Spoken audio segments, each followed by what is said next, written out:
ही हम लोगों ने इसलिए बनाए ताकि किसान को जो है ना ज़्यादा उपज मिल पाए।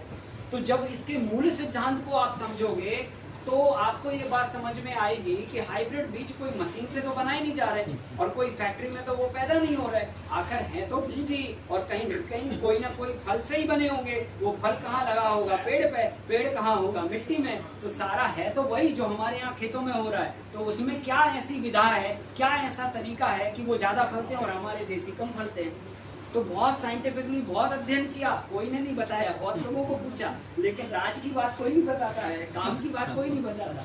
सारे लोग देखो फार्मूला बता देंगे, सिद्धांत कोई नहीं बताएगा। ये हमने बहुत गहराई से देखा, पूरे देश में बड़े बड़े विद्वानों से मिले, वो फार्मूला बता देंगे, आप तो ये पढ़ो फार्मूला, ये हमारा फार्मूला है, पर मूल सिद्धांत क्या है वो डिस्कस नहीं बताए तो। हाँ, जो भी है, खैर इस पे हम लोग नहीं जाते हैं, पर मैं बता रहा हूँ ये बात कि फार्मूला बताते हैं लोग, सिद्धांत छुपा लेते हैं। तो सिद्धांत पता करो, सिद्धांत क्या है, और जिस दिन सिद्धांत पता चल गया फार्मूले की जरूरत ही नहीं है आपको, क्योंकि सिद्धांत पता चल गया। अब जैसे मान के चलो, जिस दिन हमें ये पता चला कि कुदरत ने बीमारी तो बनाई नहीं है, हम जबरदस्ती माथाफोड़ी कर रहे हैं बीमारी की दवाई बनाने के लिए, नहीं समझे? और जितनी माथाफोड़ी हम दवाई बनाने में कर रहे हैं, उतनी माथाफोड़ी सिद्धांत को अगर समझने में कर लें और सिद्धांत को फॉलो कर लें तो जिंदगी में कभी दवाई नहीं बनाना पड़ेगा, खत्म हो गई बात। तो वो सिद्धांत तक पहुंचना बहुत मुश्किल काम है, उसके लिए बहुत माने कि मिट्टी और प्रकृति, पर्यावरण, ये सबसे जुड़ाव चाहिए, है ना। खैर, तो अभी हम क्या डिस्कस करने जा रहे हैं कि हमें अपने देसी बीजों को ज्यादा फलने वाले बीज कैसे बनाना, मूल बात है, ठीक है। अब इसके लिए हमें क्या करना पड़ेगा, तो देखो मैं आपको एक मोटी बात बताता हूँ। एक क्लास में 100 बच्चे पढ़ते हैं, मान के चलो यहाँ पे 100 लोग बैठे हैं, 100 लोगों में से एक बच्चा ने 100 में से 100 नंबर लेके आया, और एक बच्चा जो है ना 100 में से 90 लेके आया, एक 70 लेके आया, एक 50 लेके आ गया, और एक सप्लीमेंट्री आ गया, और एक फेल हो गया। अब ये सारे बच्चे एक ही क्लास में बैठे, यानी कि एक ही खेत में ये सारे पौधे बीज लगे हुए हैं। अब हम क्या करते हैं, हमारे को सिलेक्शन समझ में नहीं आता, हम पूरे बीजों को उठा लेते हैं और उसमें से ही बोलते हैं ये हमारे बीज के लिए रख लो और ये बेचने के लिए रख लो।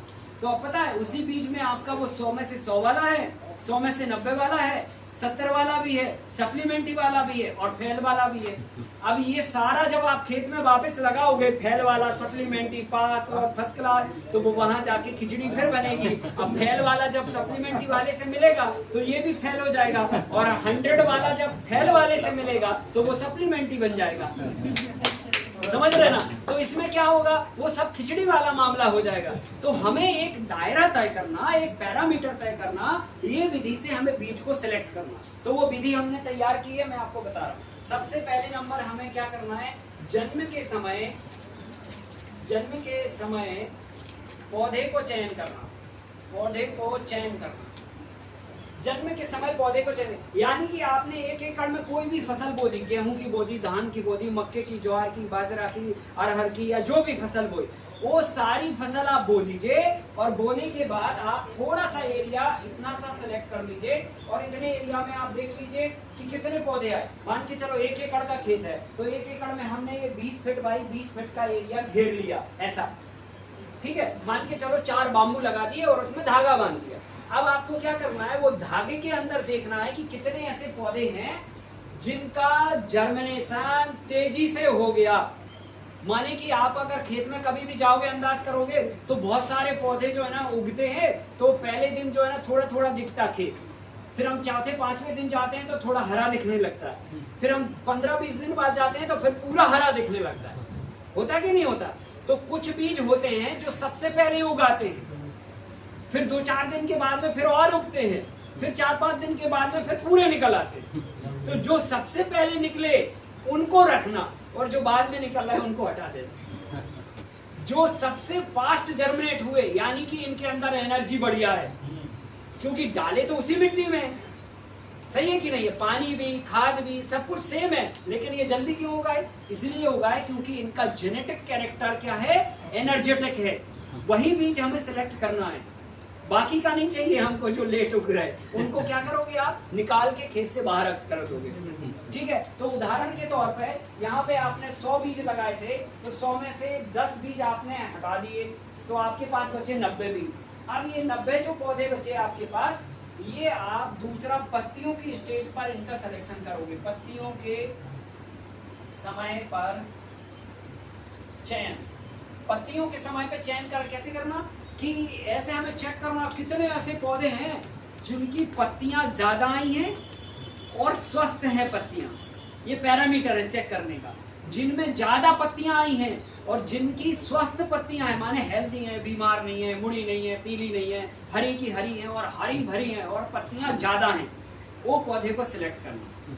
क्योंकि जिसकी पत्तियां ज्यादा होंगी और पत्तियां हरी होंगी, वही पौधा ज्यादा फोटोसिंथेसिस करके भोजन बनाएगा, और जो पौधा ज्यादा भोजन बनाएगा वही पौधा ज्यादा ताकतवर रहेगा, वही पौधा ज्यादा फूल ले आएगा, वही पौधा ज्यादा फलेगा।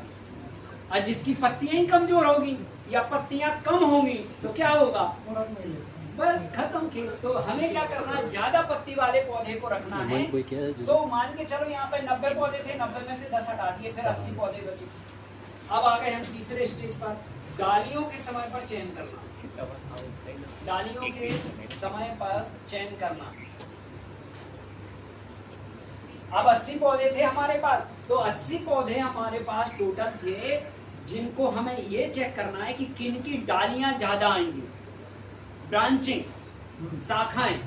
तो जिनकी शाखाएं ज्यादा आई हैं उन पौधों को रखना, और जिनमें शाखाएं 1-2 हैं, भले वो स्वस्थ हैं, भले वो स्वस्थ हैं, लेकिन शाखाएं अगर कम हैं तो नहीं चलेगा, क्योंकि शाखाएं कम होंगी